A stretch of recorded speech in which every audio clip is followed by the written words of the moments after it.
The median retirement savings for an American between 55 and 64 years old is $185,000.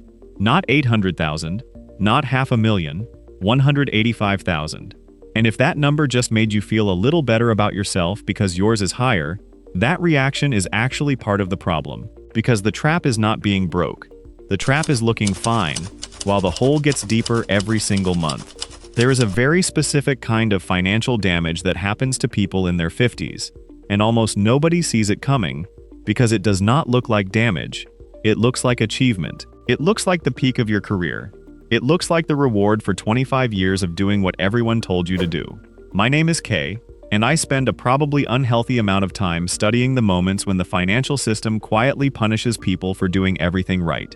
I have made my own share of money mistakes, some of them twice, with different credit cards. But I learned something from growing up between two cultures that most American financial advice completely misses. In Japanese, there is a word my father used when I was growing up, omoni. It literally means heavy burden, but the way he used it was more specific. He would point at a neighbor's new car, the second vacation home, the boat sitting in the driveway 9 months out of the year, and say the same thing every time. Omoni ga fueru. The burden grows.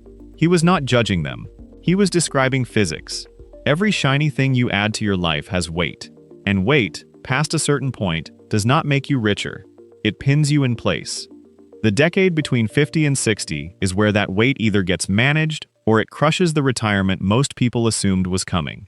And today I am going to walk you through the 4 specific traps that make the crushing happen, with the actual dollar math behind each one. I am not going to be gentle about it because the numbers are not gentle either. Let me start with the first trap because this is where everything quietly goes wrong. Somewhere around age 46 or 47, a psychological shift happens. The aggressive ambition of your 30s starts to settle into something more protective. You stop thinking about what you could build and start thinking about what you need to defend.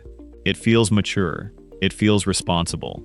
And when it gets applied to the wrong things, it is one of the most expensive mental transitions you can make. Because the thing most people in their 50s are actually protecting is not wealth. It is the appearance of wealth. And the appearance of wealth charges rent every single month. I call it the fixed obligation stack. And it is a trap that builds itself so slowly you do not notice until you are already inside it. It is the financial equivalent of a software update you did not ask for. It just runs in the background, consuming resources, and by the time you notice your system is slow, it is too late to uninstall. By your 50s, you have been saying yes to reasonable-sounding things for 25 consecutive years. The mortgage you locked in when rates were low, the second car, the vacation property you convinced yourself was an investment, the private school tuition you started when the kids were 8 and now cannot reverse without blowing up their entire social world, the club membership, the lawn service, the subscriptions you forgot you subscribed to, the insurance premiums on things you forgot you owned. Every single one of those passed the exact same mental test. Can I afford the monthly payment? Does the number clear the account? That is it. That is the entire test. And affordability defined that way is one of the most dangerous concepts in personal finance. It tells you whether the money shows up this month. It tells you absolutely nothing about whether you are building wealth. Let me make this concrete. Meet Broke Brian, 51 years old, regional director at a solid company, earns $190,000 a year, more than his father ever made. More than Brian himself ever imagined when he was 22 and eating ramen for dinner 4 nights a week. If you asked Brian's neighbors to describe him, they would use words like successful and established and doing really well. Nobody would use the word drowning, but the spreadsheet would. Brian has a $4,200 monthly mortgage payment, including taxes and insurance. A $750 car lease because he spent 2 decades earning the right to drive something he actually liked. A boat he uses maybe 6 times a year that costs him $700 a month between financing and storage. A country club membership at $450 a month, mostly for the networking, he will tell you, and he means it. 2 kids in private school at $22,000 each per year. After federal and state taxes on $190,000, Brian takes home roughly $10,600 a month. His fixed obligations before he buys a single grocery, before he fills a single gas tank, before he makes a single discretionary decision in his life, run about $12,500. Brian is spending more than he earns on locked-in commitments before he has made a single choice. He is not reckless, he is not stupid. He is the product of 25 years of saying yes to individually sensible things, without ever once calculating what they added up to together. That $12,500 number is Brian's floor. It is what the world costs him just to stay still. It is a stack of heavy burdens welded together into a chain, and Brian is still adding to it. Now meet Smart Sam. Same age, roughly similar income. Sam ran the math.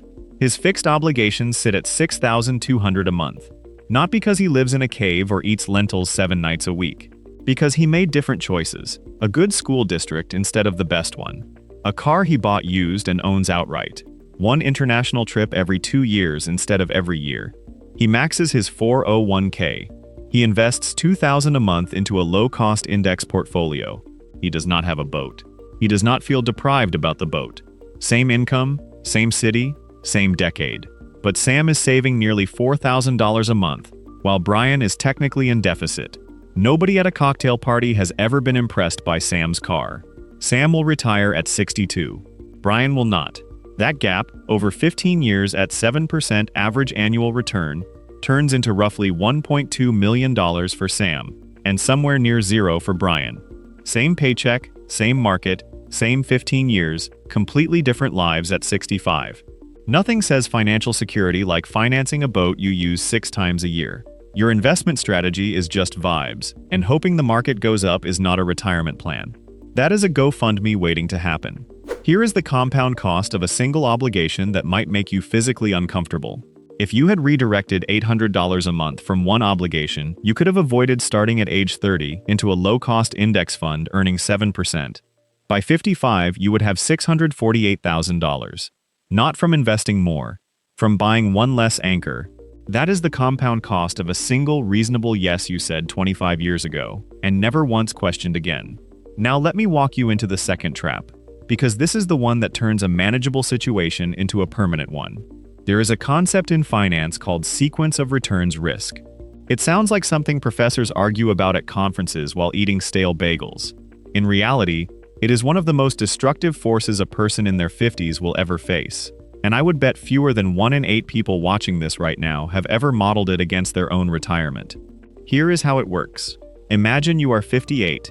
You have $450,000 in your 401k. You plan to retire at 63. The market averages 7% per year over those 5 years. You arrive at retirement with roughly $631,000. Clean, predictable. Exactly what the retirement calculator promised. Now imagine a slightly different version.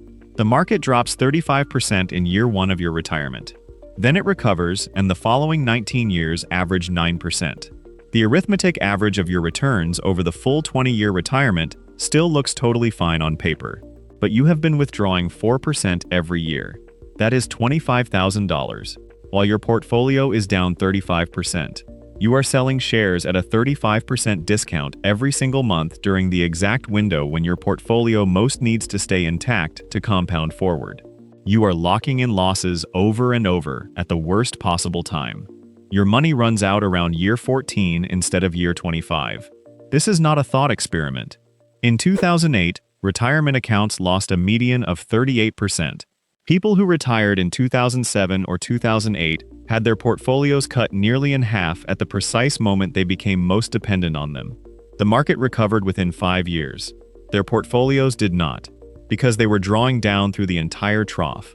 The sequence ate them alive. And the part that makes this a trap instead of just bad luck is that almost nobody models for it. Your retirement calculator shows you a smooth upward line. Your financial advisor shows you charts with average returns. Averages are meaningless when the order of the returns is what determines whether you eat dinner or eat cat food at 78.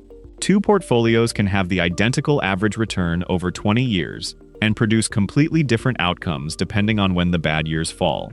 If the crash lands in year 15, you barely notice. If the crash lands in year 1, it follows you for the rest of your life. Smart Sam ran 3 scenarios before his 50th birthday. One with average returns.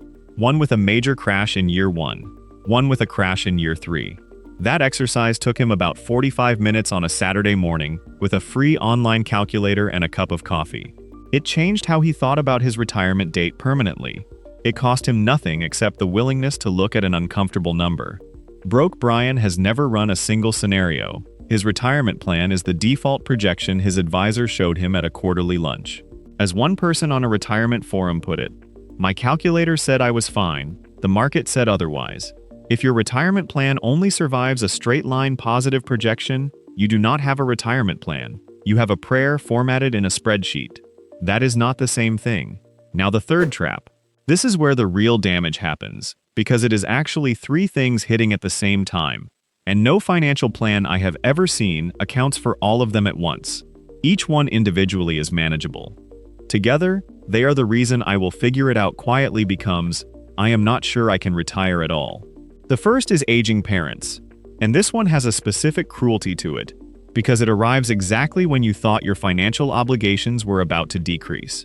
The average age at which Americans begin providing financial support to an aging parent is 52. 1 in 5 Americans is currently doing it. We are talking about a generation that largely undersaved for retirement, who are living significantly longer than their financial plans projected, and whose healthcare needs get dramatically more expensive in their late 70s and 80s. Medicare covers hospitalization and some medical costs. It does not cover assisted living. The average cost of assisted living right now runs between $5,000 and $7,000 a month, depending on location and level of care. If your parent has $85,000 saved, which is roughly the median for that generation, you have about 13 months before the bill lands on you personally. Every month, indefinitely. That is not a line item anyone put in your retirement plan. The second is adult children, specifically the cost of launching them. The average annual cost of a 4-year private university right now is approximately $62,000, once you include tuition, room, board, and fees. That is $248,000 for one child. If you have 2 kids aged 16 and 18, you are potentially looking at close to $500,000 in after-tax college spending over the next 6 years. If you have not been aggressively funding a 529 plan since they were born, you are covering the gap from current income, from home equity, or from retirement savings. All three of those options have real costs that people do not calculate until they are already paying them. Your savings account has the same energy as a houseplant you keep forgetting to water, and your kid's tuition bill just arrived with a garden hose. Smart Sam started a 529 when his kids were in diapers. Broke Brian found out what a 529 was when his daughter's acceptance letter arrived with a payment schedule attached. The third, and I am going to say this plainly because most channels will not, is late divorce. Gray divorce, meaning divorce after 50, has doubled since the 1990s. It now accounts for more than 36% of all divorces. It is the only age group where the divorce rate is still increasing. Research published in the Journals of Gerontology found that women's standard of living drops approximately 45% after a gray divorce, while men see about a 21% decline. At 34, you divide whatever you started to accumulate. At 53, you divide everything you spent your entire adult life building. Retirement accounts split. The house goes through a legal process that costs both parties money just to resolve. Spousal support obligations in many states can run for years. All of it happening during a period of maximum emotional disruption when your judgment is at its worst. Now picture someone dealing with all three simultaneously. Advisory fees quietly compounding against their portfolio. Sequence of returns risk completely unmodeled. $3,000 a month going to a parent's memory care. The eldest starting college in 8 months. And a divorce proceeding about to split whatever is left. This is not dramatic fiction. This is Tuesday for a surprisingly large number of Americans in their mid-50s. Nobody warned them because nobody was tracking all the variables at once. Each obligation arrived with its own justification, its own emotional weight, its own urgency. None of them introduced themselves as the thing that would break your retirement. Financial advisors are excellent at optimizing individual pieces, asset allocation, tax loss harvesting, rebalancing. They are rarely equipped, and often not structurally incentivized, to step back and say you have 6 concurrent cash demands coming. Your burn rate is unsustainable. Your fee structure is eating your compounding. And your plan has no sequence risk protection. That conversation does not fit into a quarterly review. and it might result in the client restructuring in ways that reduce assets under management. So the conversation does not happen. If this is landing for you right now, consider subscribing. The algorithm is not subtle about this. The only way it keeps showing you content that actually tells you what is happening to your money is if you actively tell it to. Now the fourth trap. This is the one nobody wants to look at directly. By 50, you have a fully developed professional identity. You are known as something: the managing director, the founding partner, the person everyone calls for advice. That identity is real. It earned you real money, and it carries real social weight. Social weight, it turns out, is one of the most expensive things you will ever maintain. The neighborhood signals your standing. The car in the driveway signals it. The club, the school, the watch, the vacation you mentioned in passing. Every single one is a fee you pay to maintain the signal. Unlike an advisory fee, there is no disclosure document. Nobody is legally required to show you the compound cost of a status signaling lifestyle over 20 years. Let me compare two people who went to the same business school in 2001. Both went into finance. Both earned roughly similar money through their 40s. By 52, both earned around $220,000 a year. The first, call him Broke Brian, for reasons that will become painfully clear, maintained a prestige footprint. Correct suburb, correct car. Private school, country club.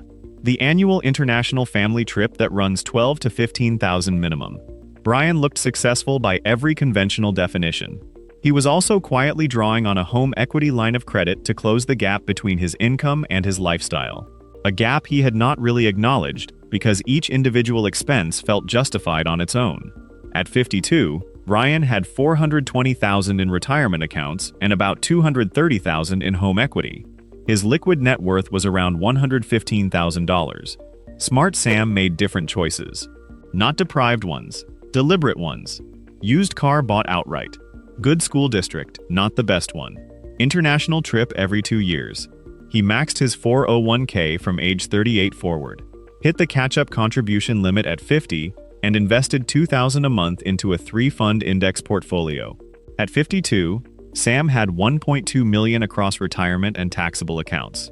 Mortgage, 60% paid down. Liquid net worth, approximately $950,000. Same income, same decade, same starting line. One bought approval, the other bought options. And the gap between $115,000 and $950,000 is not a difference in talent or earnings or luck. It is a difference in what they chose to carry. One of them was collecting trophies. The other was collecting compound interest. Only one of those appreciates over time, and Brian knows. He knows exactly what happened. He just could not stop while it was happening, because every individual decision felt reasonable in the moment. That is not weakness. That is how the trap is designed. The approval tax is invisible until you calculate it, and by then you have been paying it for 20 years. This is where Omoni hits hardest. My mother did something every season that I did not appreciate until much later. She would go through the house, touch every object, and ask one question. Does this still earn its place? Not does this have value? Not did I pay a lot for this? Does this earn its place right now? That same question applied to your financial obligations every quarter would prevent most of the traps I just described. Does this car lease still earn its place? Does this club membership? Does this second property? If the answer is not an immediate yes, the burden grows. And burdens do not negotiate, they just get heavier.